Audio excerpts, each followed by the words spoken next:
আসসালামু আলাইকুম রাহমাতুল্লাহ। তো আজকে আপনাদের মাঝে শেয়ার করব আমাদের ফার্মে প্রতিনিয়ত যে সমস্যা আমরা ফেস করি এই খড় কাটতে গিয়ে।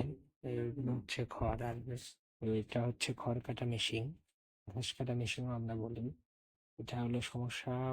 ভেজা আওলা চাওলা খড় যদি থাকে তাহলে কাটা যায়, সমস্যা নেই, কিন্তু মাঝে মধ্যে আপনার তার ভিতর আটকে যায়, ওই বিয়ারিং এর সাথে আটকে যায়।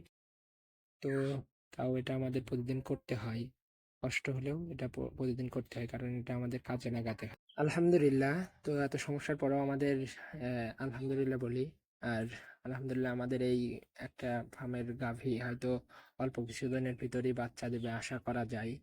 আর এখনো ওলান অনেক ঢিল আছে, 10-15 দিন টাইম লাগতে পারে। আমাদের এই খড় কাটা মেশিনটার জন্য খুবই সুবিধা হয়েছে, আপনার অনেক ছোট ছোট খড় হয়, খড় এবং ঘাস খুব ছোট ছোট হয়।